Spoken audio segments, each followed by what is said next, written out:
Bonsoir à tous, bienvenue sur le plateau Equinox Soir, votre décryptage quotidien de l'actualité de lundi à vendredi entre 19h et 21h. Depuis la sortie du secrétaire général de l'Organisation des Nations Unies demandant l'arrêt des hostilités dans la zone conflictogène du nord-ouest et du sud-ouest, les différentes parties semblent désormais résolues à cheminer vers la paix. Si les leaders amazoniens continuent de faire savoir qu'un certain nombre de préalables doivent être satisfaits avant toute négociation, du cessez-le-feu accompagné d'un retrait des forces armées dans les deux régions, à la libération de toutes les personnes incarcérées dans le cadre de cette crise, en passant par un engagement du gouvernement à accepter des pourparlers en terre étrangère et neutre.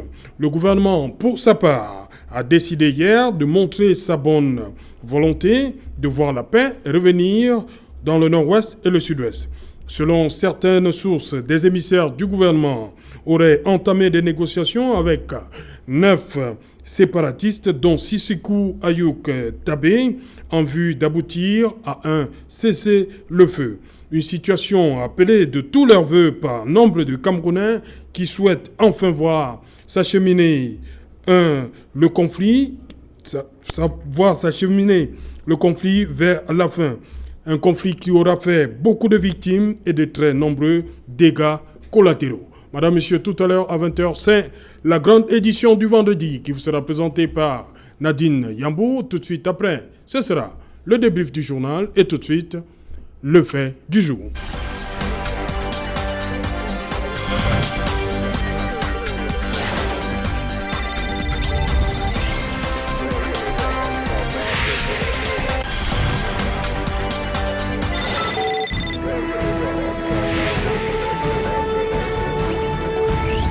Crise dans le nord-ouest et le sud-ouest, l'ONU demande l'arrêt des hostilités. Pour en parler, nous avons invité en plateau ce soir Valérie Mandengue. Bonsoir Valérie.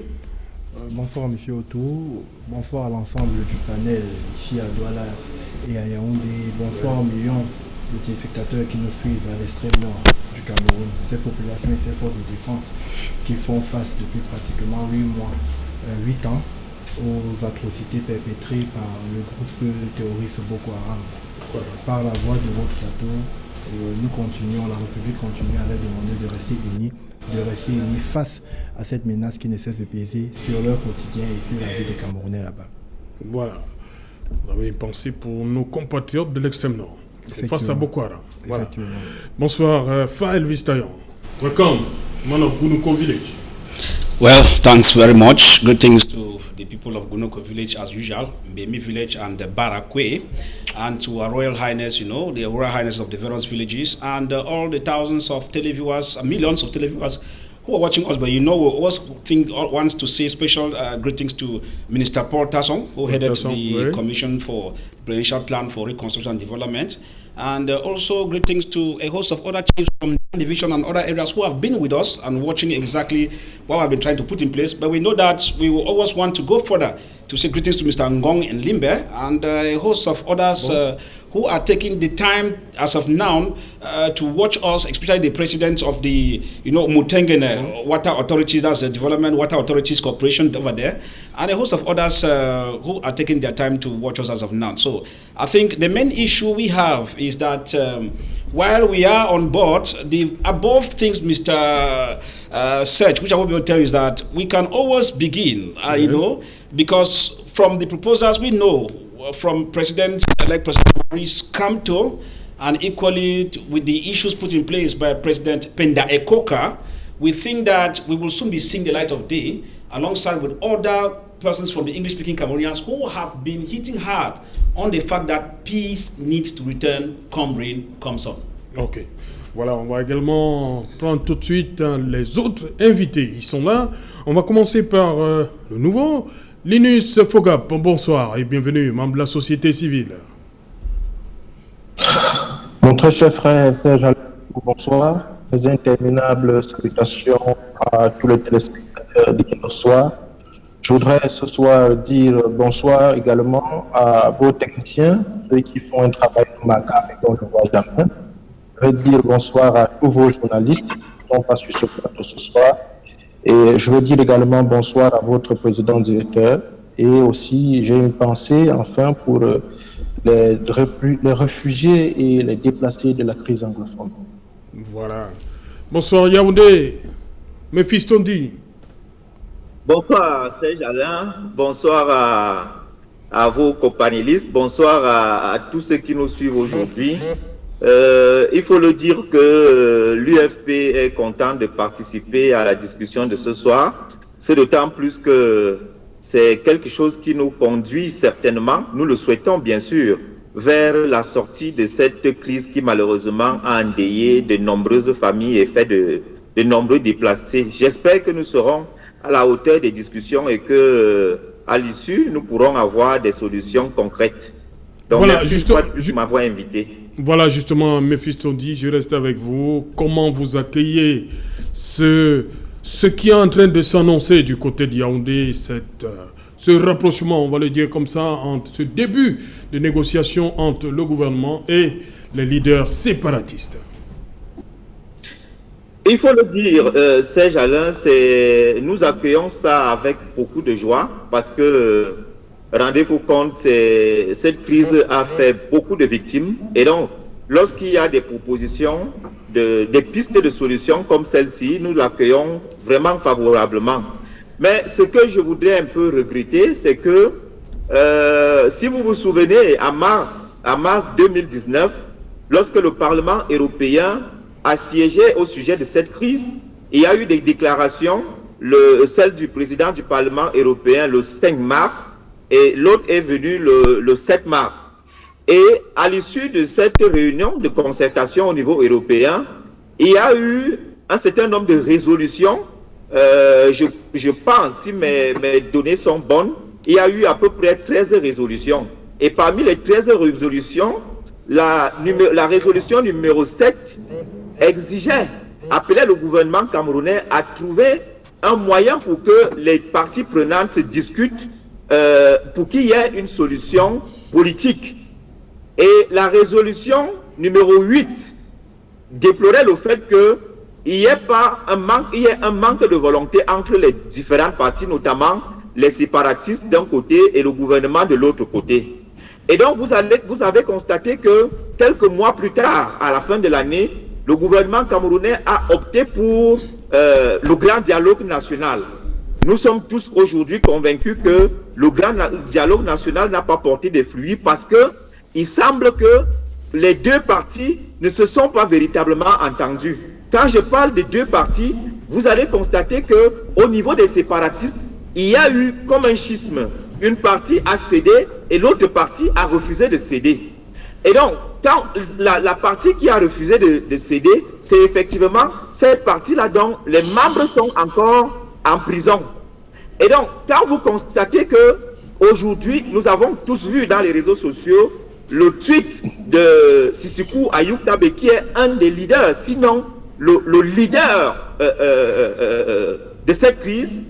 Quand il a fait ce tweet, alors on peut se dire que à partir de là, il peut effectivement avoir déjà une véritable piste qui va nous conduire vers la résolution de cette crise. Donc ici à Yaoundé et nous à l'UFP, vraiment, nous accueillons ça favorablement. Nous disons maintenant qu'il est temps que le gouvernement discute avec tous ses enfants, qu'il convoque toutes les parties prenantes, qu'il s'agisse des partis politiques ou alors les séparatistes qui sont en prison, qu'il y ait une véritable discussion. On peut ne plus reconvoquer la pléiade d'acteurs qu'il y a eu durant le grand dialogue, mais au moins les éléments essentiels. Vraiment, je pense qu'il est temps que le gouvernement pense à convoquer les éléments essentiels pour que nous ayons une discussion franche, que nous nous regardions en face. Le gouvernement camerounais voudrait que, les séparatistes autant pour moi voudraient que la discussion se tienne en terrain neutre. Vraiment, je pense qu'il est mieux que le gouvernement camerounais cède à cette exigence-là pour que nous acheminions vers une discussion franche. Parce que si nous continuons, si le gouvernement continue de s'obstiner... Merci Olivier. Je vais vous interrompre parce que lorsque vous avez dit que le gouvernement doit céder, il y a cette exigence, hein, on va l'appeler ainsi, il ne faut pas qu'on ait peur des mots. Les leaders ambazoniens demandent que les discussions se trouvent, qu'on commence à discuter en terrain, en pays neutre. Ok? Vous ne semblez pas être d'accord avec cette disposition. Valérie Mandegué. Vous m'avez vu, j'ai été un peu surpris et en même temps abasourdi par les propos que vient de tenir le panéliste précédent. Mephistondi. Et nous nous rendons compte, avec un désagrément profond, que le terrorisme a créé des fan clubs au Cameroun. C'est-à-dire qu'il y a des gens qui ont pris comme spécialité d'écumer les plateaux de télévision pour faire la promotion du terrorisme. Ce qui vient de se dire, je crois, pour tout Camerounais doté de bon sens, nous interpelle tous. Le panéliste précédent semble éluder le fait que depuis le début de la crise sécuritaire qui secoue les régions du nord-ouest et du sud-ouest, le gouvernement n'a pas cessé de tendre la main. Le chef de l'État n'a pas cessé de tendre la main. Et il vous souvient très bien qu'un ensemble de réformes ont été mises en place dans le cadre des enseignants et des avocats qui étaient à l'origine d'une manifestation légitime allant dans le sens de leur confédération professionnelle, leur corporation professionnelle. Ensuite, il vous souvient très bien que le chef de l'État a mis en place des mesures qui peuvent être qualifiées de mesures d'apaisement. Il vous souvient qu'entre septembre 2017 et octobre 2019, le chef de l'État a procédé à la mise en liberté et à l'arrêt total de poursuite pour près de 700 Camerounais qui étaient impliqués dans les désordres, le massacre et les atrocités qui se passaient au nord-ouest et du sud-ouest. Et je vous rappelle que juste après, le chef de l'État a mis en place un processus de paix. La main tendue du chef de l'État reste toujours là. Avant le dialogue national, le chef de l'État avait invité les pays dits amis du Cameroun à aider le Cameroun de façon sincère et franche à venir à bout du sécessionnisme ou du maquis ambazonien. Parce que, bien évidemment, il vous souvient, et vous le savez très bien, la plupart de ceux qui financent le terrorisme ambazonien, le maquis ambazonien, les atrocités qui se font au nord-ouest et au sud-ouest, sont aux États-Unis, au Canada, en Norvège, en Belgique et en Europe. Ça, ce sont les responsables de ceux qui, jusqu'à aujourd'hui, endeuillent nos enfants. Je vais dire une chose. Lorsque j'entends M. Mephisto nous parler de Sissoko Ayuk Tabe, il veut nous présenter comme le leader. Je voudrais rappeler à M. Mephisto que c'est ce Ayuk Tabe qui, un 22 septembre 2017, depuis le Nigeria voisin, a déclaré, je cite, « Tuez plus de policiers, tuez plus de gendarmes, vous aurez beaucoup plus de primes. » C'est lui qui déclare la guerre à l'État du Cameroun. Et l'État du Cameroun, par le principe sacro-saint de sa souveraineté, a l'obligation de protéger les personnes et des biens. Et lorsqu'aujourd'hui, M. Ayuk Tabe vient, entre guillemets, nous parler d'un cessez-le-feu, nous devons tous interroger les contours de cette sortie. Parce que nous savons très bien que dans le cadre d'un conflit aussi asymétrique qu'il puisse paraître, nous avons en face des rapports de force. Pourquoi aujourd'hui M. Ayuk Tabe vient demander un cessez-le-feu? Je voudrais rappeler à M. Mephisto et à l'ensemble du panel qui est ici ce soir que si nous avons des milliers de Camerounais qui sont déplacés, si nous avons des milliers de morts, si Mme Florence Ayafor a laissé des orphelins, c'est bien et bien à cause de M. Ayuk Tabe et non à cause de l'État du Cameroun. Donc lorsque nous sommes sur des plateaux aussi délicats et aussi sérieux que celui-ci, il nous faut avoir un minimum de retenue et un minimum de décence. Maintenant, je voudrais exprimer ceci. L'État du Cameroun, en ce moment, fait face à des groupes armés. Et ces groupes armés obligent le commandement territorial à renforcer son dispositif sécuritaire dans un certain nombre de régions. Ouais. L'Organisation des Nations Unies est une organisation amie du Cameroun qui accompagne le Cameroun dans un certain nombre de secteurs, que ce soit dans le domaine de l'éducation, de la santé ou de la défense. Et c'est une organisation qui a toujours travaillé avec le Cameroun. Ce que nous demandons à cette organisation appelée ONU, c'est d'encourager et d'accompagner les initiatives de paix prises par le chef de l'État. Le chef de l'État, jusqu'à présent, a mis en place une proposition de paix qui est là, qui s'inscrit dans le cadre de la commission de désarmement, de démobilisation et de réinsertion des anciens combattants qui leur permettent dans le cadre de ce programme, de pouvoir se réintégrer sur le plan social, c'est l'offre de paix que le chef de l'État continue de tendre jusqu'à aujourd'hui. Donc, il est incroyable, il est inacceptable que nous arrivons dans un débat avec des positions figées. L'État du Cameroun, un État souverain, a ses obligations, qui est celui de la protection des biens et la protection des personnes, et elle va l'assumer jusqu'au bout. Maintenant, tant que les atrocités des Ambazoniens vont continuer, tant que les crimes de guerre commis par ceux-là qu'on appelle des combattants, on se demande ce qu'ils combattent, tant que cela va continuer, eh bien, M. Otto, M. Mephisto, M. Fayon, sachez que l'État du Cameroun prendra toutes les dispositions pour pouvoir protéger ces populations. Allez ici juste au niveau de Bonabéry.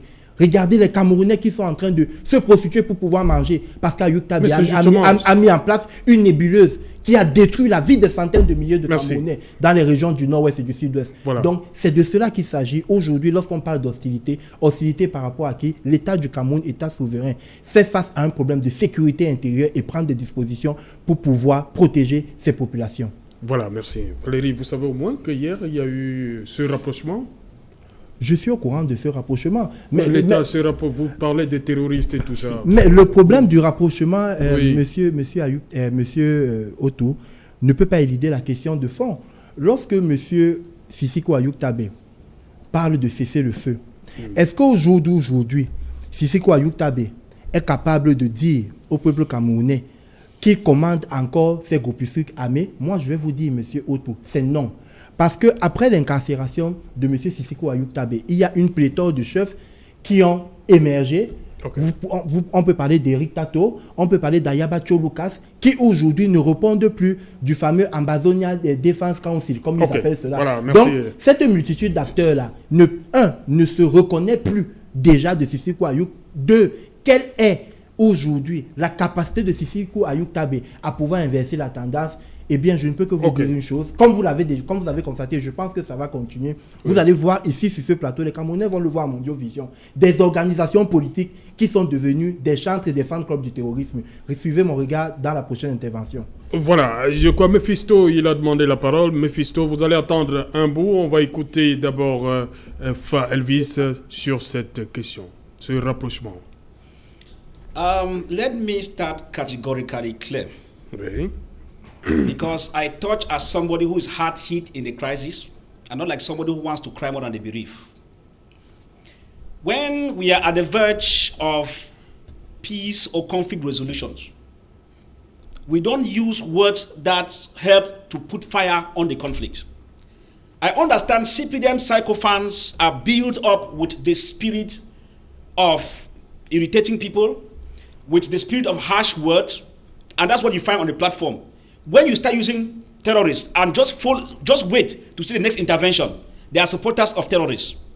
I have told you that when you look at where we are today, Mr. Serge, the history of Anglophones has never been people who have ever held guns. You know what I'm talking about. That's why I said that when people sleep on their beds because they have 100 or 200 francs that they are benefiting from the government, or because they have never been hard hit in the crisis, they come on platform and talk rubbish. I'm very sorry to say that. Know that these are the kind of sycophants formed by the regime to keep this conflict ongoing. It is abnormal to say the next intervention will be people who support terrorists. I want to let you know that I will not take it lightly from any French-speaking individual who sits wherever he is and call an intervention coming from MRC, because my president is not a terrorist. Our party is not a terrorism party, but the party have been preaching all along that for conflict resolution to arrive at a place in Cameroon, Mr. Serge, there is a need to release those who are connected to it. Mr. Serge, you cannot be suffering from malaria and they give you typhoid medicine. Why am I saying so?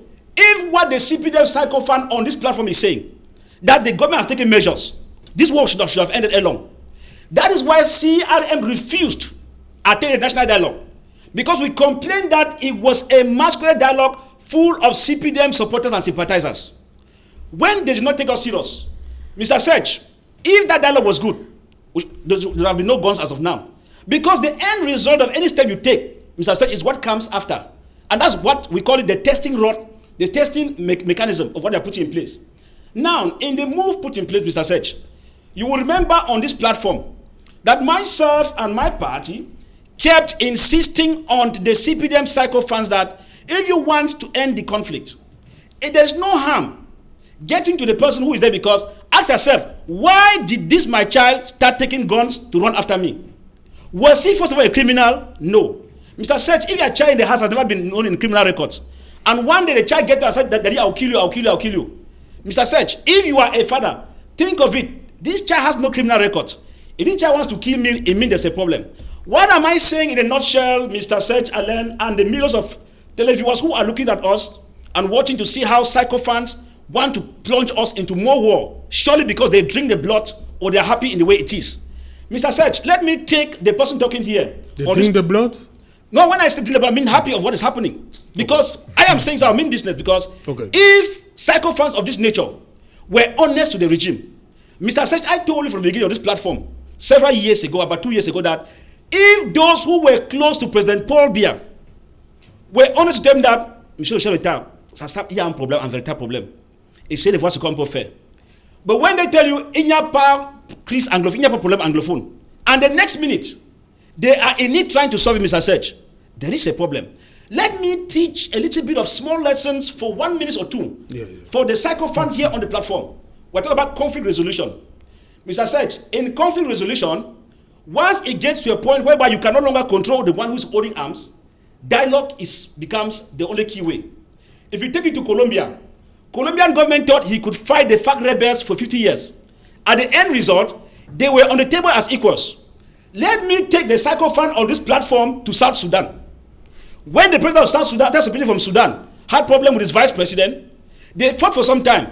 Mr. Search, the first preliminary arrangement of the meeting took place in DRC, Congo.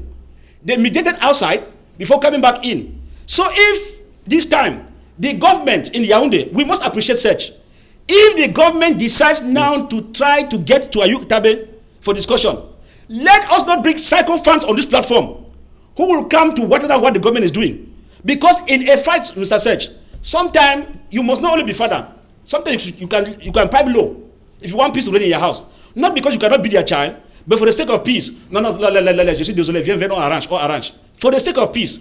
Mr. Search, how long shall we keep losing military, civilians, and even the amber fighter we're talking about? How long do we keep on call them terrorists? And yet, they could declare 4-5 days ghost town in Boya. Mr. Search, and he held in down Boya, parts of Mutengene, I went there, ghost town was existing. It means this guy should not be taken for granted, because I think that the movement the government took in Yaoundé, Mr. Search, let us appreciate a move. Just for the government starting that system could come. And the next thing I'm ending, Mr. Search, is that if Ayuk Tabe tells the government, please, I suggest we should go to South Africa, Mr. Search, in conflict resolution, both parties always agree on a neutral ground where their security is guaranteed. If Ayuk Tabe proposes that, for example, I have said on this platform that in conflict resolution, Mr. Search, you cannot sit and you are claiming the boss when you cannot fully control the issue. The other day, a man was killed in Bamenda, a military officer at Travelers. The other day was gun shooting in my 14. The other day we have had a corner. Mr. Search, how long do we keep allowing people to die for over 4 years, and some sycophants tell you that the mesure sont mises sur place par le chef d'État. When the chef d'État has come back to say no, mais il y a un problème. Essayez de voir, on va comment on peut dialoguer. Mr. Search, let us take the spade, and the panelist from Yaoundé, who just spoke, Mephisto is on track. I repeat, Mephisto is on track, because that is the same track that our president, Professor Maurice Kamto, Pendai Koka, and allies had been saying. If the government had listened to us, Mr. Search, I don't think we'll get people dying now, as we say. Today, I went to Bamenda, as I told you last time, and of course, you are not sure. Bamenda is insecure. Part of Boyada is not secure. Ekona Moyoka, Mr. Search, is it normal? We are against the law that Moyoka Council is holding in Boya. Bafut Council, Bali Council, Bamenda 2 Council, they are not holding in Bafut in those areas. Ça veut dire qu'il y a quelque chose qui ne va pas. Quand le chef d'État a décidé de faire quelque chose pour essayer de dialoguer, on doit encourager, pas venir avec des gens de RDPC qui mettent feu, que les gens continuent à mourir en appelant des autres gens terroristes. C'est inacceptable sur ce plateau. Merci. Ok. Voilà, on va d'abord suivre Linus Pangop sur cette situation. Est-ce que le temps est venu pour faire la paix? Définitivement. Linus Pangop. Bon voilà, vous avez demandé à réagir après la sortie de Valérie Mandingue. Allez-y donc, Mephistondi. Je voudrais dire toute ma déception vis-à-vis de la réaction de M. Mandingue. Je suis vraiment navré de voir à quel niveau de corruption mentale notre pays est arrivé.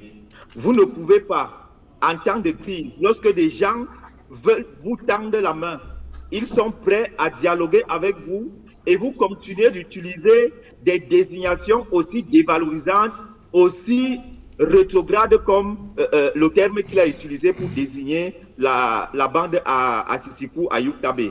Je voudrais dire que cette crise, la première résolution est d'abord au niveau de l'esprit même qu'on voudrait attribuer à cette crise. Tant que vous allez continuer à appeler les autres des terroristes, vous ne vous aidez pas. Vous n'aidez pas le Cameroun à régler ce problème. Ça, c'est la première des choses que je voudrais lui dire. La deuxième des choses que je voudrais lui dire, c'est que le malheur, justement, de cette crise est que le gouvernement camerounais a laissé qu'il dérive vers une guerre. Et lorsqu'il y a guerre, vous devez comprendre qu'il y aura une récupération pernicieuse et un schisme au sein des parties prenantes. D'un côté, nous parlons des séparatistes. Et au sein de ces séparatistes-là, il y a des divisions. Certains qui se constituent en bandes armées, qui font des enlèvements, qui font du banditisme et non des revendications politiques. Et de l'autre côté, vous allez avoir effectivement des séparatistes. Et c'est justement le côté des séparatistes qui est prioritaire parce que si nous réussissons déjà à discuter avec eux, je pense humblement que nous pouvons trouver une solution à cette crise. Depuis que cette crise a commencé, le gouvernement, au lendemain du grand dialogue, a tendu la main, et même déjà à partir du grand dialogue, a tendu la main à des gens qui ne voulaient pas et qui ne croyaient, ils ne voulaient pas parce que justement, ils ne croyaient pas à la sincérité du gouvernement. Si vous voulez que des gens discutent avec vous, commencez d'abord à libérer ceux-là qui ont créé cette crise. Si vous ne libérez pas Ayoub Tabé, si vous ne les appelez pas sur la table des discussions, vraiment, je vous assure qu'on va toujours vous estampiller du sceau de malhonnêteté intellectuelle. Okay. Ou bien, on va toujours estimer que vous n'êtes pas sincère. Donc, je voudrais dire à M. Mandingue qu'il commence d'abord par retirer la désignation de terroriste. Ensuite, qu'il accepte que toutes les parties prenantes sont favorables à la discussion aujourd'hui. Parce que ce sont les fils et filles du Cameroun qui se sont révoltés à cause d'une situation économique mauvaise de leur côté. J'ai dit que tout est parti de là. C'est ça que je voulais dire à M. Mandingue, avec force. Tant que nous ne les avons pas libérés, tant que nous ne les avons pas appelés sur la table de discussion, nous ne sortirons pas de l'auberge. Voilà ce que je voulais lui dire. Merci, Mephisto dit. Valérie Mandingue, vous ne semblez pas tout à l'heure reconnaissez plus une quelconque légitimité à Sisikou Ayoub Tabé. Comment comprendre donc que le gouvernement décide de le sortir de prison pour engager des discussions pour quelqu'un qui ne compte plus? Comment vous expliquez ça? Je vais répondre à votre question, mais permettez-moi ici de recadrer 2 ou 3 choses. Je voudrais dire à monsieur Faye Elvis, avec bien évidemment le concours des populations qui nous suivent et qui comprennent la synchronisation des éléments de langage entre M. Elvis Taillon et M. Mephisto, que les Ambazoniens ne représentent pas les anglophones. Les Ambazoniens ne représentent pas les anglophones. Cessez de propager des dogmes aussi creux et vides sur les plateaux de télévision. Je ne vous ai pas coupé. C'est pas parce que tout ce que vous étiez en train de dire, cela ne vous donne pas un droit d'être plus camerounais que moi. Ce que je vais donc vous dire, monsieur Faye, c'est pour ça. Je suis en train de vous dire, et je vais vous le dire autant de fois que cela est nécessaire. Tu n'es pas plus camerounais que le Camerounais qui a Bépanda ou que celui qui a Niobel. Mets-le dans ta tête, mets-le dans ton esprit. Ce que je voudrais maintenant dire, c'est que ces Ambazoniens, M. Otou, ne représentent pas les anglophones. La deuxième chose, c'est que M. Elvis a failli indiquer ici que les ghost towns sont respectés à gauche et sont respectés à droite. Je voudrais rappeler à M. Taillon ici que les ghost towns ne sont pas respectés par affection aux Ambazoniens. Nous savons très bien que nous savons très bien que nous sommes face à des populations qui sont prises au piège du feu criminel de ces terroristes. Et je vais le redire, monsieur Mephisto, autant de fois qu'il le faudra. Écoutez-moi très bien. Lorsque des gens, je vous ai envoyé, monsieur Otto, il y a pratiquement 2 semaines, un élément sur un carnage qui s'est passé, qui s'est produit dans le sud-ouest, dans le village Echobi, où ceux-là que vous présentez comme des enfants de cœur ont décapité 6 personnes dans ce village Echobi. Je demande aux Camerounais d'aller faire des recherches. Simplement parce que ces Camerounais étaient partis rendre hommage au maire de Manfé, assassiné par ces bandes de hors-la-loi. Le maire de Manfé allait dans le cadre d'une mission de la paix envers des enfants qui voulaient déposer les armes. Vous allez très bien le remarquer, monsieur Otto. Les Camerounais le remarquent. Monsieur Elvis Taillon prend la parole, monsieur Mephisto prend la parole. Personne d'entre eux ne parle de dépôt des armes de ces enfants qui ont été endoctrinés, qui ont été sauvagement drogués et qui aujourd'hui se permettent de faire des exactions. Personne, ils n'en parlent pas. C'est-à-dire que nous sommes dans une espèce de schéma où il faut mettre le Cameroun, l'État du Cameroun, sur le même piédestal que des Camerounais qui ont pris les armes contre la nation, contre la République. Et je continue de le dire, peut-être ils ne l'ont pas assez suivi. Lorsque le chef de l'État engage les pourparlers n'ont pas commencé aujourd'hui, monsieur. Non, nous Otto, parlons de ce que nous. Vous vous souvenez des pourparlers qui ont eu lieu en Suisse. Oui. Vous vous souvenez de tout ce qui a été mis en place. Mais c'était pas avec Ayoub Tabé. Je dis bien ceci. Vous vous Est-ce souvenez. que c'était avec Ayoub Tabé? Maintenant, le problème Ayoub Tabé n'est pas un problème aujourd'hui. Donc vous négligez ça, ce qui s'est passé hier? Je ne néglige pas ce qui s'est passé hier. Je voudrais vous demander, monsieur Otto, de me laisser aller au bout de ma pensée comme les autres ont pu le faire, sans me relancer. Parce que lorsque vous me relancez, vous me coupez. En même temps aussi, maintenant, ce que je voulais, c'est interactif. Je le sais. Mais, monsieur Otto, vous pouvez mettre en place toutes les dispositions nécessaires. Vous pouvez mettre en place toute la bonne foi qui puisse être la vôtre, comme le chef de l'État continue de le faire jusqu'à aujourd'hui. Mais il y va d'une chose qui est essentielle, qui est la bonne foi des acteurs dans le processus. Le gouvernement de la République ne cesse depuis 2016 de faire des compromis. Le gouvernement ne cesse de faire des concessions. Le chef de l'État ne cesse lui-même personnellement de trouver une solution durable à cette crise.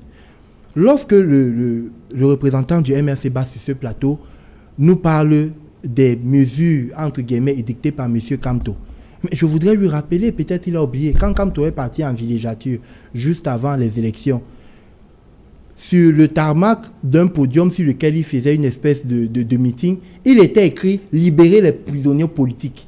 Et la première photo était celle d'Ayoub Tabé. Donc, dans l'esprit du MRC-BAS et de ses alliés, M. Ayoub Tabé est un prisonnier politique. C'est-à-dire celui qui, au départ, fait qu'aujourd'hui, nous avons des employés de la CDC qui soient amputés de leurs membres parce qu'ils ont cherché à aller travailler. Celui qui, aujourd'hui, à cause de lui, des enseignants se sont retrouvés décapités la tête sur le goudron à Bamenda. C'est M. Ayoub Tabé le responsable. Oui. Mais aujourd'hui, on le considère comme un prisonnier politique. Simplement pourquoi? Nous le savons très bien. La BAS, qui est une organisation affiliée au MRC, finance le terrorisme ambazonien. Confrontation de crise anglophone, c'est basé sur l'affaire politique. Si tu ne sais pas. C'est incroyable. Pourquoi vous ne gardez pas votre calme? Continuez. Pourquoi vous agitez comme un esprit qui est touché par l'eau bénite?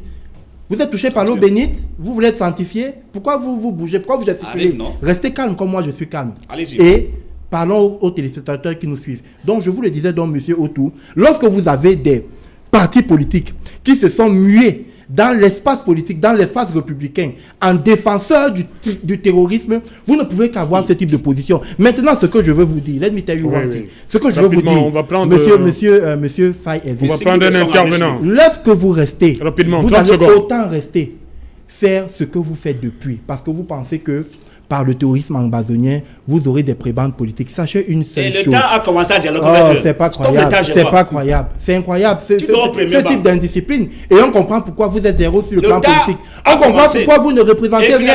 Ils vont venir à table et régler. Aujourd'hui, donc, ce qui va donc se passer. Parce que ce que nous voulons, ce que tous les Camerounais veulent, même si c'est que le théâtre des opérations n'est pas le même entre les régions du Nord-Ouest et du Sud-Ouest, parce que je vous rappelle, M. Autou, que le Sud-Ouest aujourd'hui paye le plus lourd tribut de ce maquis ambazonien. Vous avez aujourd'hui près d'une demi-dizaine de chefs traditionnels qui ont été assassinés par ces hors-la-loi, pendant que dans le Nord-Ouest, vous avez pratiquement un câble plat au niveau des fonds. Donc vous comprenez très bien que le théâtre des opérations aujourd'hui est celui du Sud-Ouest. Et aujourd'hui, il est question de le dire, et je vais vous le dire, ce que nous demandons à l'ONU actuellement, c'est de continuer à accompagner les initiatives prises par le chef de l'État. Okay. Et nous demandons à l'ONU, conformément à la sortie du chef de l'État du 10 septembre, d'aider le gouvernement camerounais à traquer les financiers du terrorisme ambazonien qui sont protégés et qui sont dans ces pays. Nous voulons la sincérité. Merci. Et tant qu'il n'y aura pas de sincérité, le Cameroun, l'État souverain camerounais, va traiter ce sujet jusqu'à l'arrivée de la paix. L'UNUS Pangop, j'espère que cette fois-ci c'est la bonne. L'UNUS Pangop, l'ONU qui demande la cessation des hostilités. Et on a vu, je l'ai dit à l'entame de l'émission, ce rapprochement entre l'État et ceux-là qui ont décidé de prendre des armes. On a fait sortir hier Sisikou Ayuk Tabé de la prison de Kondegui pour un début de discussion. Comment vous appréciez ça ?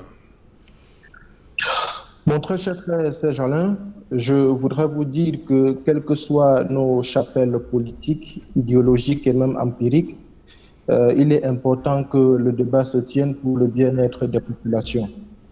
Je voudrais ici dire tout de suite que je suis un peu peiné de savoir qu'au jour d'aujourd'hui, après près de 4 ans de crise, il y a des gens qui sont toujours dans des dynamiques de guerre, il y a des gens qui sont toujours dans des dynamiques de diabolisation de tel ou tel camp. Je pense que là, il y a l'apaisement et nous devons, en tant que Camerounais, essayer de baisser le ton, de chercher plutôt à trouver des solutions. Voyez-vous, je suis très fier de ce rapprochement qu'il y a eu hier entre le gouvernement et Sisikou Ayuk Tabé. Je pense même qu'on aurait dû commencer par là. Et si on était passé par là, on devait éviter beaucoup de choses. On a tué trop de personnes dans cette crise, que ce soit du camp des militaires, que ce soit du camp des civils et même du camp des sécessionnistes. Et nous regrettons cela parce que, après tout, ce sont tous des Camerounais. Je voudrais faire remarquer à M. Mandégué que quand on est à un stade aussi dangereux comme celui de la crise anglophone, qui dure 4 ans, je l'ai dit à l'entame, on doit pouvoir sortir du dilatoire, on doit pouvoir sortir de l'esbrouf, on doit pouvoir sortir du bluff et chercher à trouver des solutions concrètes. J'ai, depuis le début de cette crise, fustigé un certain nombre de choses, notamment la démarche entamée par le régime de Yaoundé.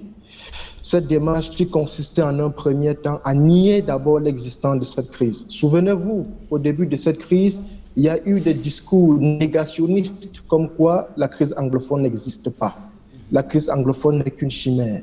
La crise anglophone, ce sont quelques petits groupes de...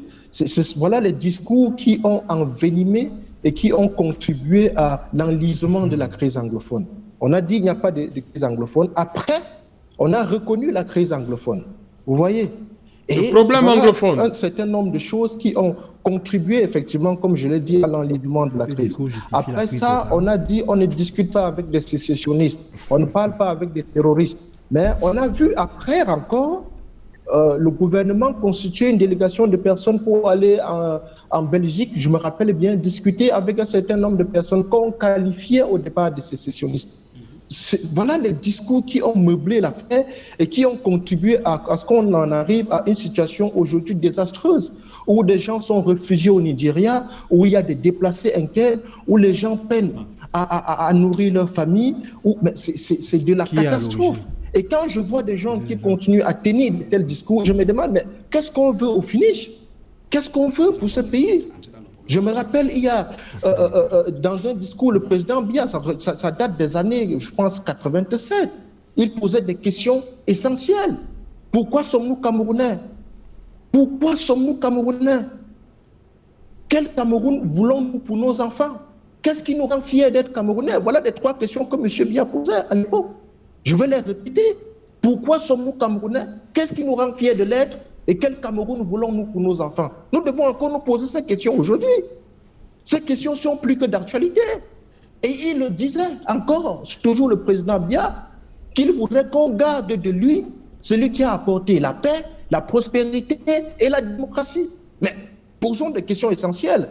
Est-ce qu'aujourd'hui, à l'heure où nous parlons, il y a la paix au Cameroun? La réponse est non. Est-ce qu'aujourd'hui, à l'heure où nous parlons, il y a de la démocratie? Je pense que c'est non. Est-ce qu'aujourd'hui, à l'heure où nous parlons, il y a de la prospérité? C'est non. Donc, il faut qu'on s'arrête un temps soit peu pour poser des véritables questions. Nous sommes aujourd'hui dans un pays politiquement divisé, économiquement asphyxié et socialement délabré. C'est un secret de la palissade, tout le monde le sait. Il suffit de faire un saut à Douala, à Yaoundé, vous verrez. C'est de la désinvolture totale. Chacun fait ce qu'il veut, comme il veut. Et à côté de ça, on est asphyxié par une crise qui a entraîné le Cameroun dans des pertes énormes. Je lisais encore il n'y a pas longtemps le rapport du patronat camerounais, où le patronat camerounais indique clairement qu'on a perdu dans la crise anglophone à travers la destruction de la CDC, à travers la destruction de Pamol, qui est pratiquement le deuxième employé de l'État. Mais arrêtons-nous un peu quand même. Arrêtons-nous. Il y a lieu de se poser de vraies questions. On doit pouvoir résoudre ces problèmes. Vous avez parlé tout à l'heure de la tentative de résolution du conflit et de l'arrêt des hostilités lancées par l'ONU. Je dois dire, pour rester dans une dynamique de déblayage conceptuel, qu'il faut faire un distinguo clair entre le mot sécessionniste, ou du moins le terme sécessionniste, ou groupe armé et terroriste.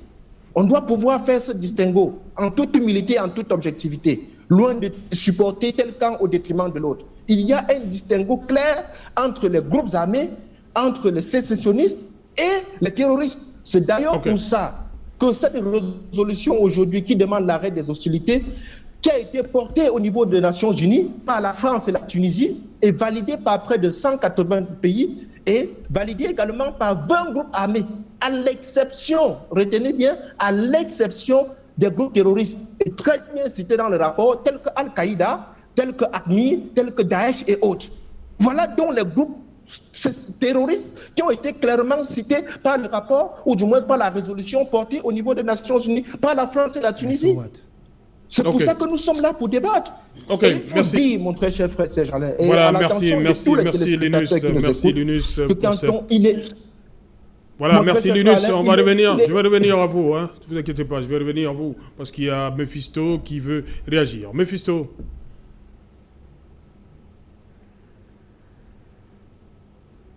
Que son petit zèle et son arrogance ne vont rien changer au fait que le gouvernement camerounais est bien obligé de considérer M. Ayoub Tabé comme un personnage clé dans la résolution de ce conflit. Qu'il le veuille ou non, cela ne changera rien du tout, strictement rien. Parce que, je voudrais surtout lui dire que pour que cette crise ait vraiment une solution, il est important que Sissoko Ayoub Tabé ait une audience à la présidence de la République, qu'il discute avec le président de la République. D'ailleurs, lui-même l'avait déjà dit dans une de ses sorties qu'il voudrait discuter avec le président de la République. Pourquoi est-ce que Ayoub Tabé ne serait pas reçu pour qu'il explique lui-même de vive voix les problèmes au président de la République? C'est normal. Quand vous avez un enfant, un de vos enfants qui est en colère à la maison, pourquoi utilisez-vous des intermédiaires pour discuter avec lui? Cela montre, ça témoigne un manque de respect. Donc moi je pense qu'il est nécessaire que Ayoub Tabé soit reçu au sommet de l'État et c'est lui qui peut être l'intermédiaire évident pour, avec ses frères qui combattent sur le terrain. Si on ne peut pas passer par là, je vous assure qu'on va toujours tomber dans les travers de ce qui s'est passé depuis le début. L'arrogance, l'orgueil. Nous devons accepter de polir nos égos, de pondérer nos égos. Et c'est en pondérant nos égos que nous pouvons trouver une solution objective à une solution efficiente. Donc l'arrogance, pour terminer, l'arrogance de M. Manengue ne peut rien changer. M. Ayoub Tabé est un personnage clé, tout comme les autres qui sont encore détenus. S'il ne l'était pas, il ne serait pas en prison aujourd'hui. Ceux qui étaient périphériques ont été libérés. Okay. Donc je dis que à M. Mandengue qu'il faut qu'il baisse le ton. Il faut qu'il baisse le ton, qu'il taise son ego et qu'il accepte la réalité des faits. Merci. Voilà, Valérie Man, je vous ai posé la question tout à l'heure. Vous n'avez pas répondu. Je vous ai demandé. Vous semblez nier toute légitimité à Ayoub Tabé. Comment comprendre donc que le gouvernement les sorti hier, pour faire simple, de prison pour un début de négociation? Comment comprendre ça? Pour vous, il ne compte pas, mais pour le gouvernement, il compte. Comment comprendre ça? Les pourparlers avec M. Ayoub Tabé et tous ceux qui sont de près ou de loin impliqués dans la crise sécuritaire que traverse notre pays vont dans le sens de la recherche de l'apaisement, dans le sens de la recherche d'une résolution définitive à ce conflit. Lorsque j'évoquais tout à l'heure l'impact ou la place qu'Ayoub Tabé a aujourd'hui au sein de la nébuleuse amazonienne, j'ai interrogé ce qu'il représente aujourd'hui. Ayoub Tabé de 2020 n'a plus aujourd'hui, sur le plan des opérations, sur le plan du terrain, la même aura ou le même commandement qu'il avait en 2017. Je vous ai très bien indiqué ici et j'ai cité des acteurs qui sont devenus des petits chefs derrière Ayoub Tabé, à savoir Ayaba Tcholukas. Le gouvernement se trompe à savoir Eric Tato. Avec lui? Le gouvernement ne se trompe pas. C'est donc quoi? Parce que je ne sais pas pourquoi vous faites semblant de ne pas comprendre. Le gouvernement on peut comprendre. On le fait asseoir, oui. Il est assis parce qu'effectivement il fait partie des acteurs. Mais aujourd'hui il n'est plus le principal acteur. Pourquoi? C'est la réalité. Oui. Maintenant, laissez-moi continuer. Vous êtes dans le cadre de la modération. Vous n'êtes pas dans le cadre du débat. C'est la troisième fois que je vous pose la question. Je continue en vous disant ceci. Un panéliste a essayé de le dire ici. La colère d'un enfant ne justifie pas qu'il tue ses frères et ses sœurs pour se faire entendre par le père. Même lorsqu'on est en colère, il y a ce qu'on appelle la réaction face à ce qu'on peut sembler voir comme une injustice. Et autant nous vivons actuellement l'opérationnalisation de la commission de reconstruction du Nord-Ouest et du Sud-Ouest, qui est à pied d'œuvre en ce moment, qui est un indice d'apaisement du chef de l'État. Autant nous ne pouvons pas transiger sur un fait, monsieur Otou.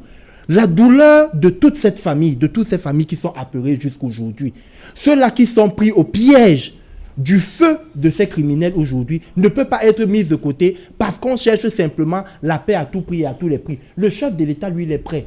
Il est mendiant de la paix. Il a mis en place des mécanismes pour résoudre ce problème. Mais je vous le disais encore, il faut ici une bonne foi de tous les acteurs. Je vais dire ici aux représentants de la société civile qu'il faut cesser de venir sur des plateaux et de chercher à se masquer sous des postures société civile. Nous savons tous de quoi cela retourne. Aujourd'hui, le seul discours qu'ils tiennent est celui de la proposition de l'offre de paix. Et je me réjouis, comme vous, comme des Camerounais, que le gouvernement de la République soit en train d'aller plus loin pour toujours rechercher cette paix. Mais je dis encore que lorsque l'ONU fait cette sortie, nous les Camerounais, nous qui avons des familles dans ces régions, nous demandons aussi à l'ONU, bien évidemment, d'aller aussi investiguer et de porter des réclamations auprès de ces pays dits amis qui continuent à héberger. Parce que vous pouvez tout faire. Monsieur Serge, on peut sortir monsieur Ayoub Tabé de prison. On peut discuter avec monsieur Ayoub Tabé de prison. Mais tant qu'Ayaba Tcholukas envoie des millions, il y aura la guerre au nord-ouest et au sud-ouest. Ça, c'est une partie qu'il ne faut pas négliger et qui est même prépondérante. Je vais vous dire autre chose. Peut-être vous l'avez oublié. Sur votre smartphone, il y a à peine un mois, monsieur Otou, je vous ai envoyé un élément d'un certain Eric Tato. Non, qui revendiquait, écoutez-moi très bien, laissez-moi aller jusqu'au bout. Laissez-moi aller jusqu'au bout, monsieur. Laissez-moi aller jusqu'au bout. Je ne sais pas pourquoi ça vous met hors de vous. Non, faut pas. La commune de Yumodjok, aujourd'hui, dans le sud-ouest, a connu près de 2 élus qui ont été assassinés. A connu un élu qui a démissionné. Et monsieur Eric Tato, depuis Atlanta, aux États-Unis, a officiellement, ça date du 16 juin, appelé à l'assassinat du reste du conseil municipal de Yumodjok. Donc vous comprenez très bien, monsieur Otou. On peut tout dire et tout faire avec monsieur Ayoub Tabé, mais lorsque vous avez des acteurs qui vont continuer à financer le terrorisme, on ne pourra pas arriver au bout. Ce qu'on va donc faire, c'est que le gouvernement de la République va continuer de mettre en place les mécanismes d'atteinte à la paix. Mais ce que nous continuons de dire avec force, Parce que lorsque nous regardons le Yémen, lorsque nous regardons la Libye, lorsque nous regardons le Sud-Soudan, nous avons des exemples dans lesquels on pouvait aussi demander l'ONU d'aller faire un cessez-le-feu là-bas. Aujourd'hui, l'État camerounais fait face à une insécurité qui lui demande un redéploiement de ses forces de défense. Et c'est dans le cadre souverain de la protection des populations et des biens. Okay. Yeah, you know, I was just laughing because I discovered that even he was talking does not even master the history of the country. Mr. Serge, the foundation of the Anglophone crisis is based on the form of the state. The Fumban conferences, the history of the state was distorted. That one is clear. I know my brother here, the CPD Sakovan, does not understand that. C'est pour ça qu'il faut prendre des armes pour assassiner des citoyens. C'est pour ça qu'il faut brûler des édifices publics. C'est pour ça qu'il faut assassiner des représentants de l'administration. Qu'est-ce que vous allez dire? Merci, on va donc se calmer. Hein. On va se calmer. On va se calmer. C'est l'heure du jour. Je vous en prie. Je vous en prie, c'est l'heure du journal. Thank you, Mr. Faelvis. News time now. Bonsoir Nadine Yambou, c'est l'heure du journal. Hein? Bonsoir Serge Alain. C'est ça le Cameroun, hein? Vous avez vu le Cameroun? Exactement, bonsoir Serge Alain, bonsoir également à vos invités. Au menu ce soir, Nadine Yambou. Oui, ce soir, au journal de 20h, nous reviendrons sur ces scènes de panique enregistrées à Yaoundé après l'explosion d'une bombe artisanale dans la zone de Damas. Le bilan est de 5 blessés, dont 2 graves. Dont les faits se sont déroulés à une heure de grand rassemblement. Il faut donc également préciser, Serge Alain, que c'est la 3e explosion en l'espace de 2 semaines. Et dans les régions anglophones, vous suivrez les réactions des populations de Tombelle, dans la région du sud-ouest désemparée par ces années de guerre. Elle déplore également leurs conditions de vie et appelle les pouvoirs publics à trouver des solutions urgentes à cette crise sociopolitique qui secoue les régions du nord-ouest et du sud-ouest Cameroun. Également, ce soir, nous reviendrons sur les décrets du chef de l'État Paul Biya, signé dans ce jour, qui a donc nommé Paul Biya nouvel ambassadeur à la mission des Nations Unies à Genève. Il s'agit de Salomon Ehet, ministre plénipotentiaire. Serge Alain. Voilà. Merci, madame, monsieur. C'est donc la fin de cette première partie. Et qu'il en soit, on se retrouve après le 20h, comme tous les vendredis. Le 20h de Nadine Yambou pour Equinox Soir, deuxième partie. Nous serons toujours en compagnie de nos invités, en plateau et via Skype.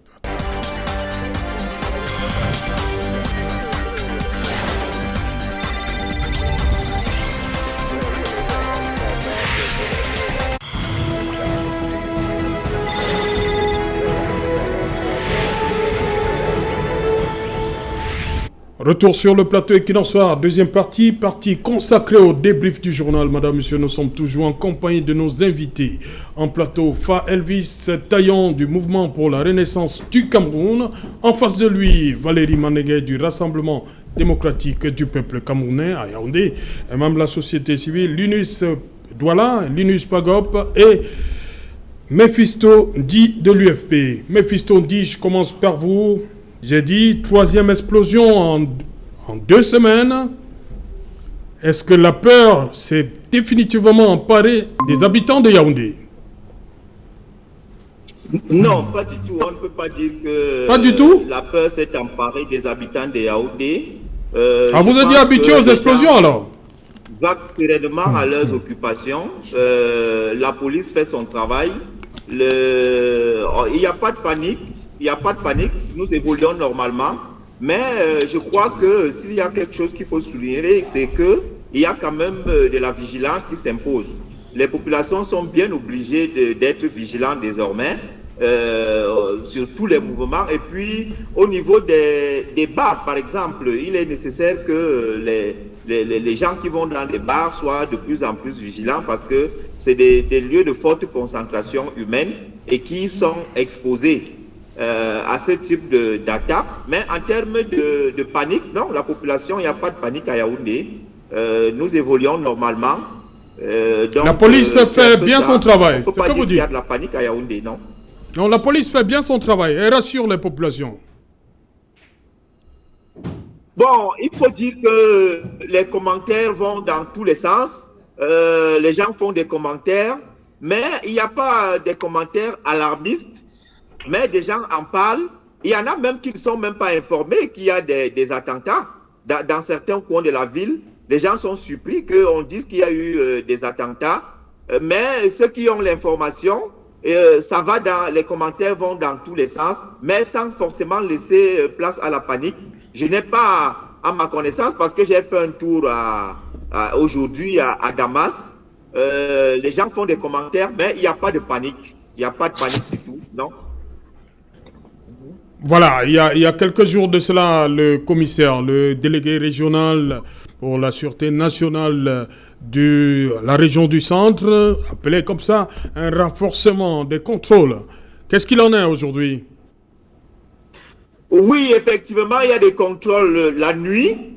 Moi, avec mon véhicule, j'ai été contrôlé la nuit d'hier au moins 3 fois. On fouille jusqu'à la malle arrière. C'est bien, ça nous rassure. Et il y a quand même plus de contrôle qu'avant. Et puis, les patrouilles de police et de gendarmerie circulent dans la ville de nuit comme de jour.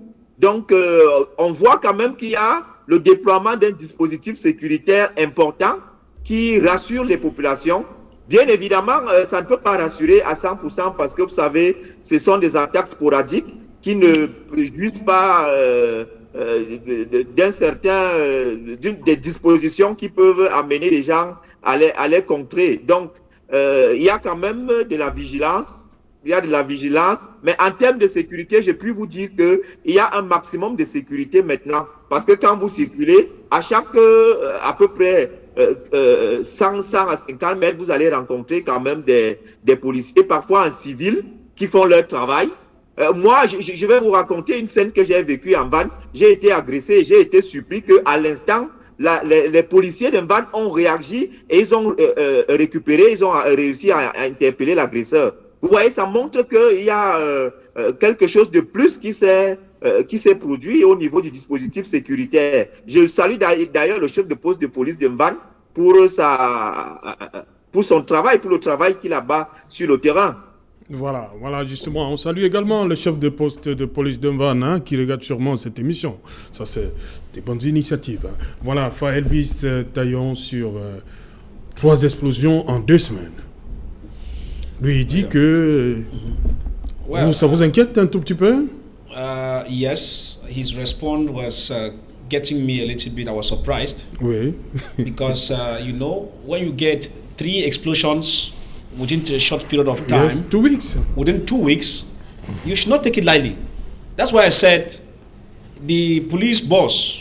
Oui, mais il dit que ce qui les rassure, c'est cette présence de la police qui rassure la population. It's even more dangerous. Oui. Because when the police come out, there could be an error. We call that collateral damage. Mm-hmm. You got the point. There's a point whereby they might mistake somebody for somebody else. And so it's not very reassuring when you have security a lot of around. Mm-hmm. Because first, if you are conscious enough, when you get up one morning, when you're not used to seeing security everywhere, and you see them somewhere, it tells you that something is wrong around the corner. Now, but I think that on the side of the security forces, they too are taking precaution because when we say people are not afraid, but that is 3 explosions within 2 weeks, security knows that there's something coming. And so they have to put in place the various dispositions, which is correct. And as I said earlier, Serge, that when we look at it, when a crisis begins, because I don't know their findings, but I think that if it's coming on the side of the separatist fighter, it becomes much more dangerous. Oui.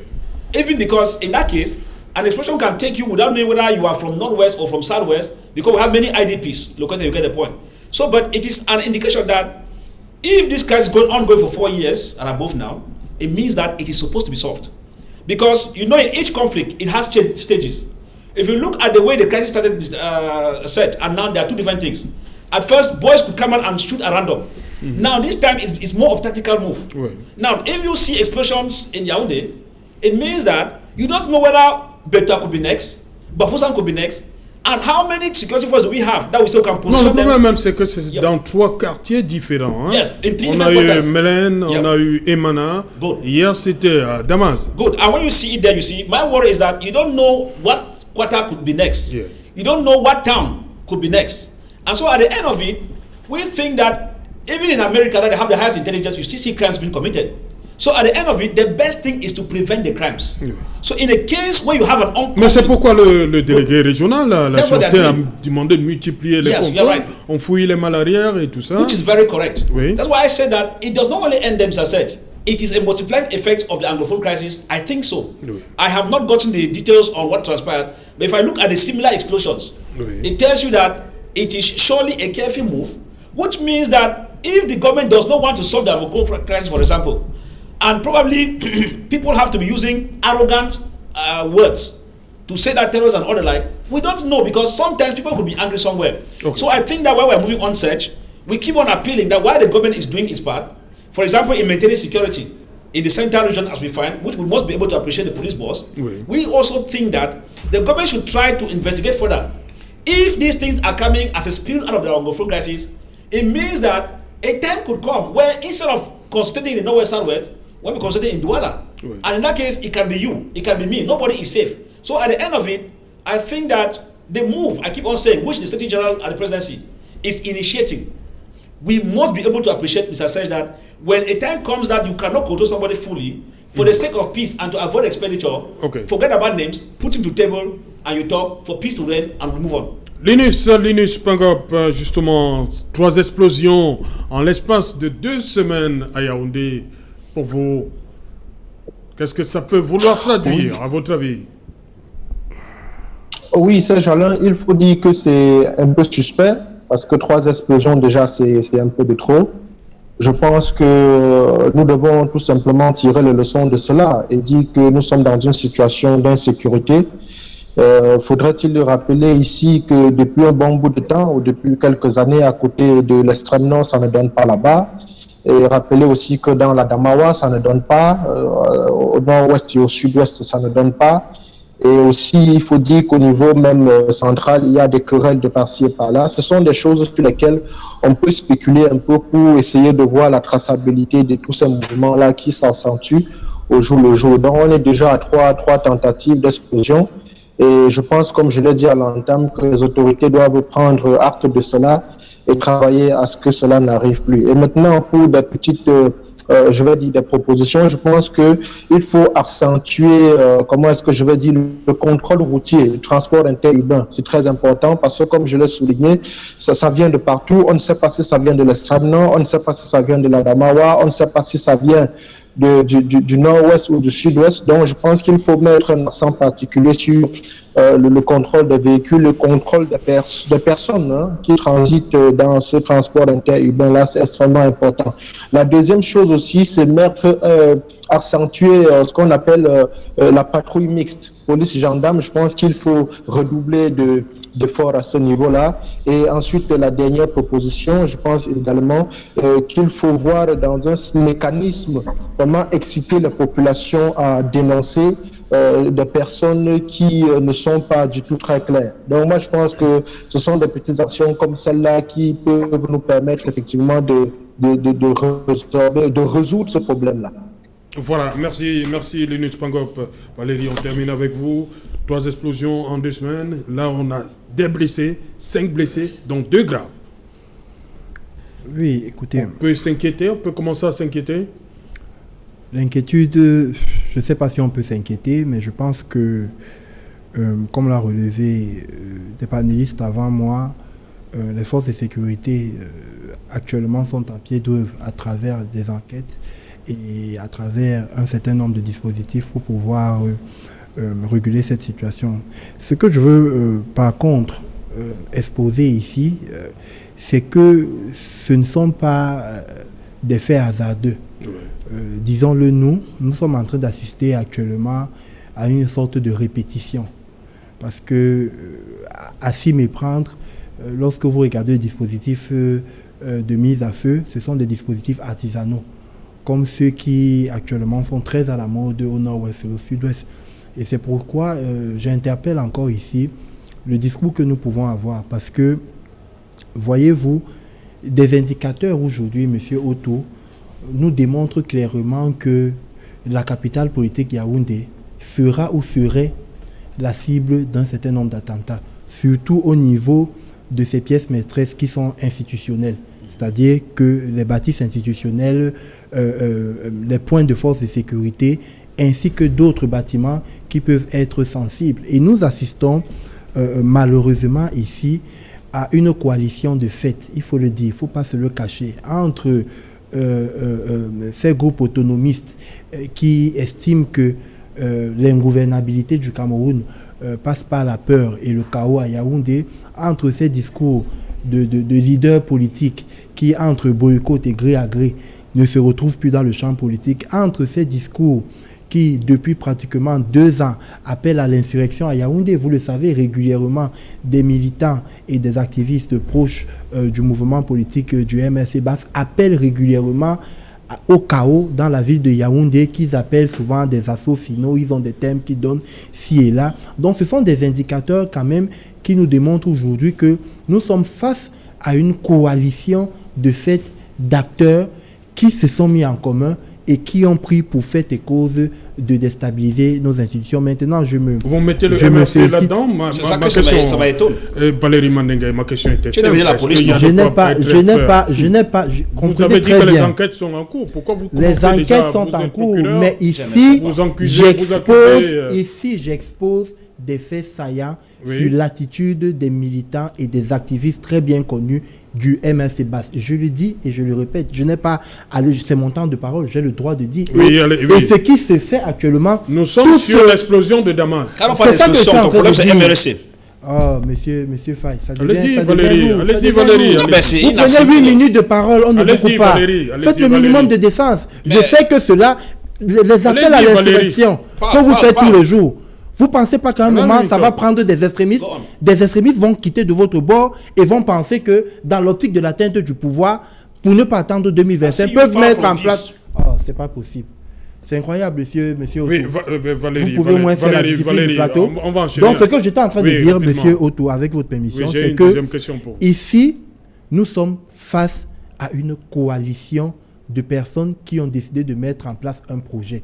Et c'est le lieu ici d'attirer l'attention du patron de la sécurité du territoire, qui est le MINAT. C'est le lieu d'attirer l'attention de la DGSN, du secrétariat d'État à la gendarmerie, pour que, au maximum, ces effets soient endigués. Maintenant, pour ce qui est des auteurs, des enquêtes sont en cours actuellement, mais on ne peut pas s'empêcher d'interroger les causes, les origines. Et un certain nombre d'indicateurs nous impose aujourd'hui de savoir que Yaoundé, la capitale du Cameroun, sera d'une façon ou d'une autre touchée par ces extrémistes de tous bords qui ont en commun une seule chose, qui est l'ingouvernabilité du Cameroun. Voilà. C'était ma position, c'est ma position. Voilà, Valérie Mandenga, on va revenir sur les négociations d'hier. Vous savez qui conduit la délégation du côté du gouvernement? Les pourparlers sont conduits par le secrétaire général ministre d'État, M. Ferdinand Ngongo, à la présidence. Vous pensez que, je reviens à cette question, vous discréditez Sissoko Ayuk Tabé, vous pensez que de ce côté de la présidence,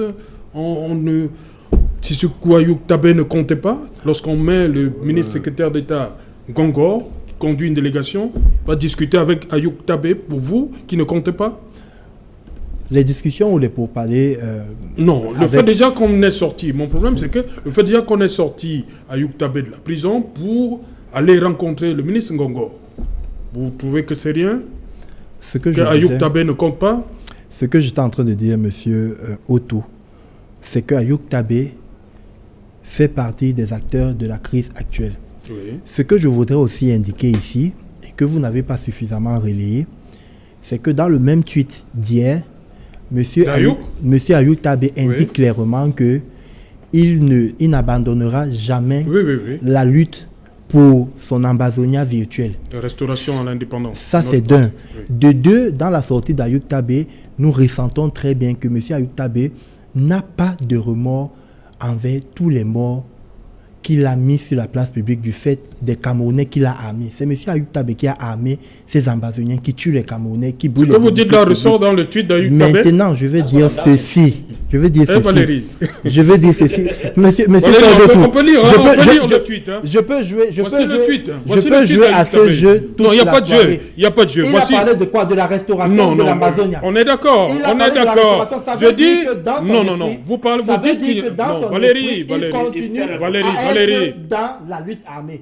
Mais la main tendue du chef de l'État est toujours sur la table. Nous estimons, le gouvernement de la République estime, le chef de l'État estime qu'il y a toujours matière à discussion. Que nous allons toujours discuter pour chercher à trouver une sortie, une voie qui amène vers la paix. Ça, c'est Valérie, ce que je dis. Maintenant, j'interroge le tweet. Le tweet qui a été fait, il parle de la restauration qui n'abandonnera jamais la mise en place de son état imaginaire. Donc, je vous pose donc ce postulat pour interroger votre questionnement. Parce qu'en première partie de l'émission, je vous ai parlé de la bonne foi des acteurs. On peut mettre en place tous les systèmes. On peut mettre en place tous les mécanismes, mais il y va aussi de la bonne foi des acteurs pour sortir de cette situation enlisante depuis 3 mois et depuis 3 ans. Et c'est pour ça que vous avez vu dans le déroulé que j'ai eu, j'ai insisté sur le fait qu'il faut qu'aujourd'hui les pays qui abritent aussi ces chefs sécessionnistes se mettent à agir. Il est temps que ces pays agissent. Parce que tant que ces pays n'agiront pas, M. Ayoub Tabé, malgré le fait qu'il continue, ça ne vous dit absolument rien, qu'il continue à dire que lui ne va pas abandonner la lutte armée, malgré le fait qu'il le dise, et que le chef de l'État continue de tendre la main, il est aussi de bon ton que les pays qui abritent les autres chefs sécessionnistes, parce que Ayoub Tabé n'est plus le principal acteur. Je ne sais pas pourquoi vous insistez sur le fait. Ayoub Tabé, aujourd'hui, dans le champ du théâtre des actions sur le terrain, n'est plus le seul chef ou l'un des chefs principaux de la lutte armée qui s'est engagé par les groupuscules qui pilulent au nord-ouest et au sud-est. C'est une réalité du terrain. Vous ne pouvez pas reconnaître ou refuser cela. Oui, on est d'accord. Pagop, Linus Pagop, le gouvernement, finalement, on l'a vu, a finalement décidé de rencontrer, discuter, on va le dire, n'ayons pas peur des mots, avec Ayoub Tabé. Pour vous, est-ce que c'est un signal très fort? Oui, Serge Alain Otto, il faut dire de manière forte que c'est un signal très très positif. Et je me réjouis de cette initiative, je me réjouis de cet appel lancé par le gouvernement. J'ai d'ailleurs souligné à l'entame que si on était entré dans cette dynamique, je pense qu'on ne serait pas en train de végéter dans un certain nombre de choses désastreuses que nous voyons aujourd'hui.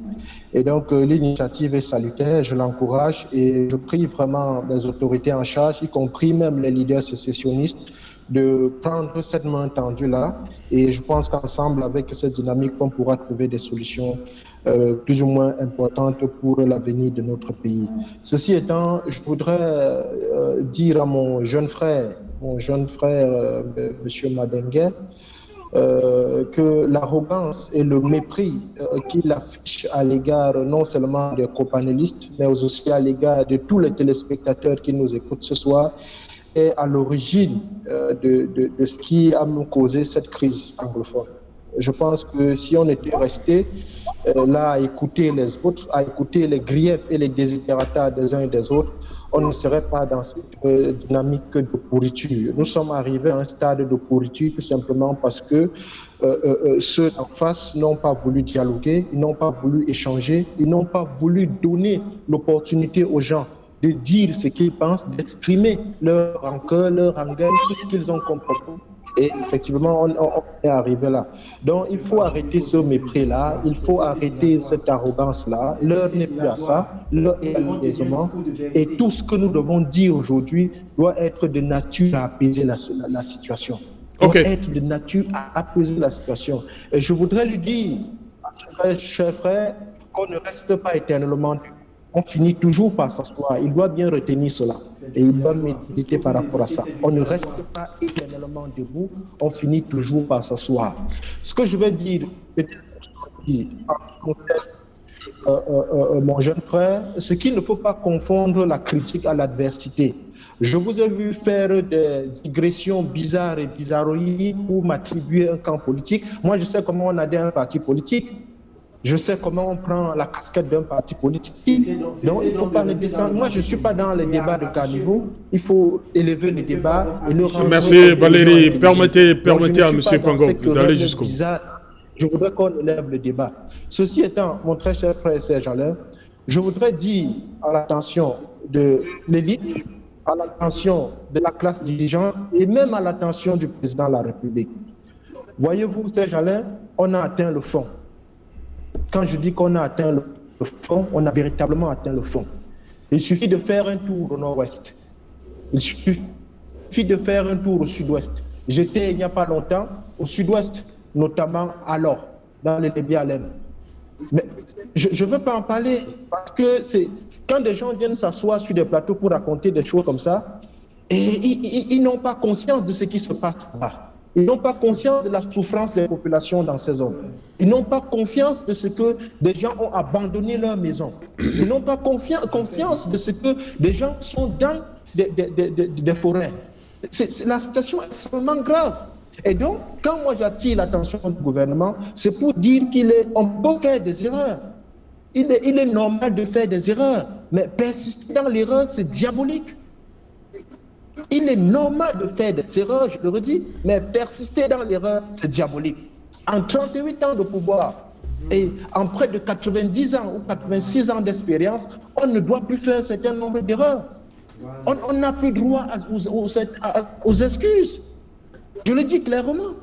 En 38 ans de pouvoir, de 86 ans d'âge, mais il y a des choses qu'on ne doit plus faire. On doit préparer son héritage. On doit laisser quelque chose de meilleur aux générations futures. Mais quand on regarde là, de manière objective et rationnelle, qu'est-ce qu'on nous laisse? La division, les guerres ethniques. Hein? Il faut voir comment les clivages ethniques sont exacerbés au Cameroun. C'est dû à quoi? Qu'est-ce qu'on fait pour résoudre ce problème? Donc je pense que l'heure est à l'apaisement, encore une fois de plus, que les gens arrêtent un peu la condescendance, que les gens arrêtent le mépris, les gens arrêtent de cette manière à toujours faire des choses par la force, à toujours vouloir imposer un certain nombre de choses, qu'ils se rabaissent un peu pour qu'on essaye de trouver une solution à ce problème qui asphyxie économiquement le Cameroun, je le dis. Et vous savez qu'une économie à terre, c'est impossible. On ne peut plus rien faire. Merci, Linus Pagop. Mephisto dit, lorsqu'on regarde la délégation gouvernementale, on va le dire comme ça, conduite par le ministre secrétaire d'État, M. Ferdinand Ngongo, pour vous, quelle est la symbolique? Oui, Serge Alain, avant d'entrer dans le méandre de votre question, je voudrais préciser à Mandengue que malheureusement, les nombreux téléspectateurs constatent qu'ils s'obstinent rigoureusement à considérer Ayoub Tabé comme un ennemi. C'est dommage parce que cette réalité est en déphasage total avec ce que son gouvernement est en train d'entreprendre, parce que le gouvernement a tendu une main à Ayoub Tabé et lui-même il a manifesté son désir d'aller vers l'apaisement. Donc ça, c'est ce que je voulais lui dire, et que son arrogance ne va pas changer grand-chose dans la réalité des faits. Maintenant, pour revenir un peu sur la crise, comme le temps qui nous reste est très court, je voudrais surtout plaider pour les solutions à cette crise. D'abord, j'ai parlé tout à l'heure du dialogue de toutes les parties, de l'appel de toutes les parties sur la table des discussions. Ça, c'est la première des choses. Et bien évidemment, nous constatons qu'on on s'achemine vers cette solution-là.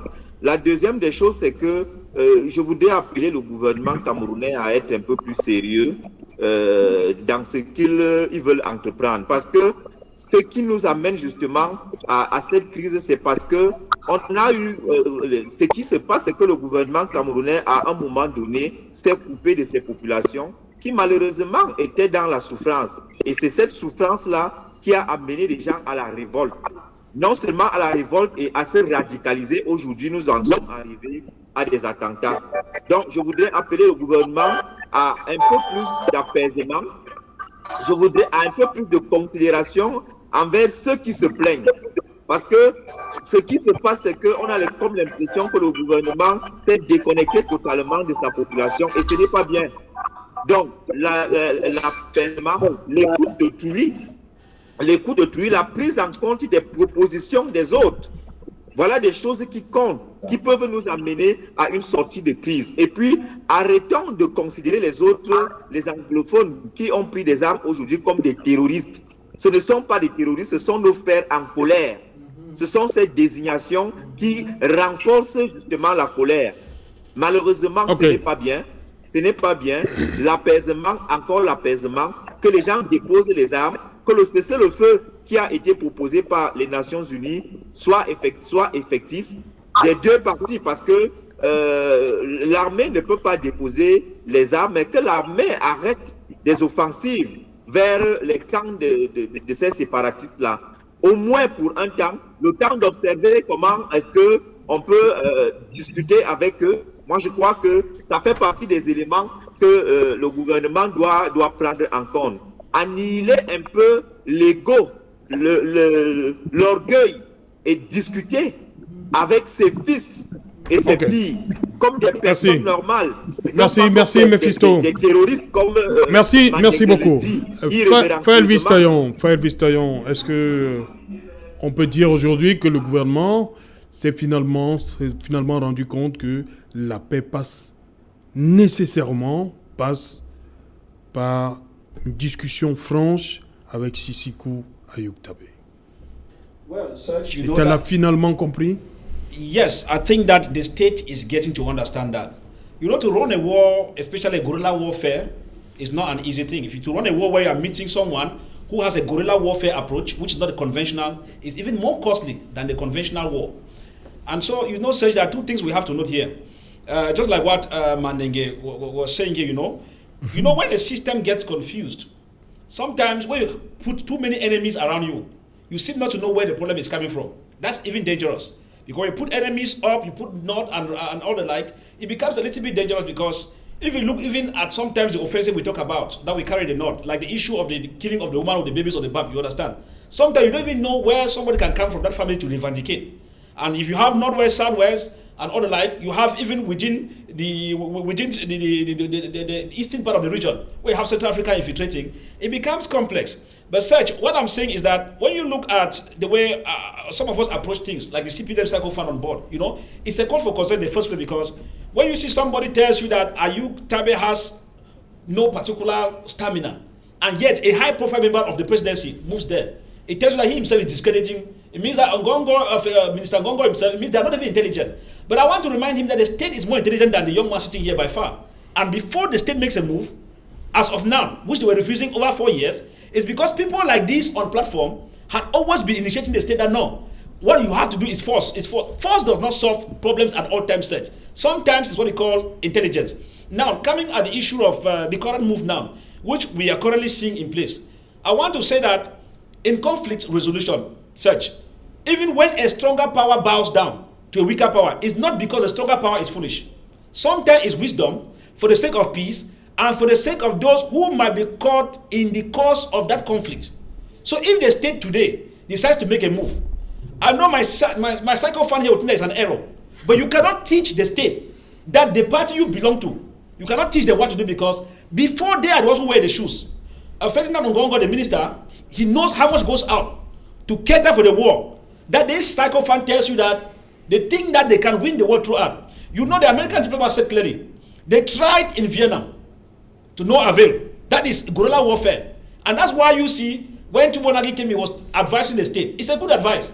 That we have tried this thing somewhere, it does not work. So we think that using it amicably. And I think that the President-elect, Professor Maurice Kamto, has been on that line of Northwest, Southwest, and one of our modus operandi has been to end the war in the Northwest, Southwest. Okay, if today the state decides to take a move, we will appreciate the state. Okay. But we don't think a cycle fund will sit and want to teach the state what to do. That Ayuk has weight or does not have weight. It means he is sleeping, and these are the kind of people CPDM should entertain in their party. Oui, rapidement, Valérie Mandengue.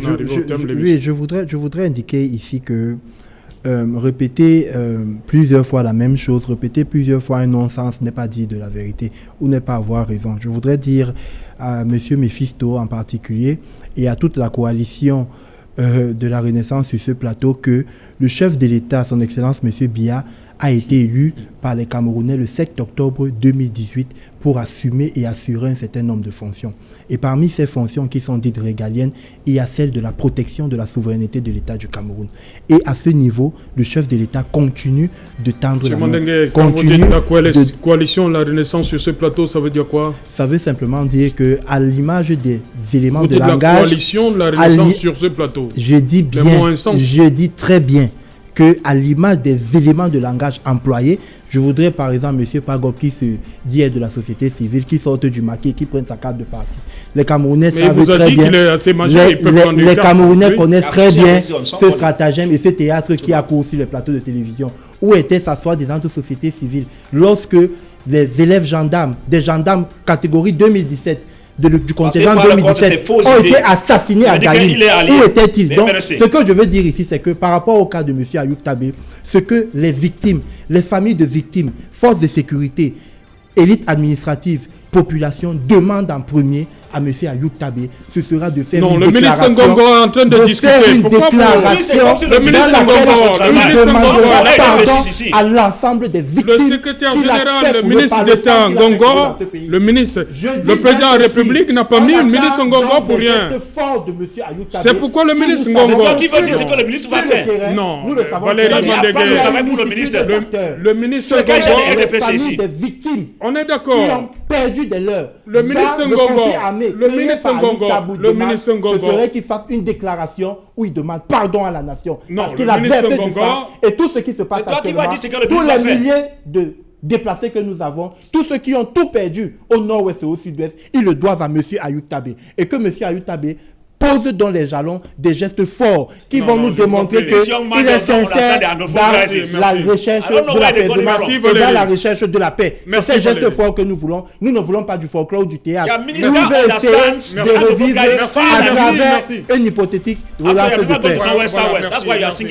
Je crois que Pangop a quelques secondes, rapidement. Dinis Pangop, en quelques secondes. On arrive au thème de l'émission. Je ne pensais qu'on était au thème de l'émission. Vous m'avez coupé depuis pour passer la parole à Pangop. Tu vas apprendre ce que le ministre va faire. Vous pouvez crier autant que vous voulez. C'est toi son boss. Vous pouvez crier autant que vous voulez. Ça ne changera rien. Le président de la République continue à tendre la main. Le président Biya continue à demander la paix. Et il va aller au bout de ce processus de paix. Merci, on vous a écouté. On vous a suivi, Valérie Mandégué. On vous a suivi. Merci à vous, Frère Elvis Taillon. Thank you for coming. Merci Valérie. Voilà. Merci. Voilà. Merci à Memphis Tondi depuis Yaoundé. Merci également à Linus Pangop. C'était sa première sur Equinox Soir. Madame, monsieur, nous sommes donc arrivés au terme de cette édition Equinox Soir. Bonsoir, Damas.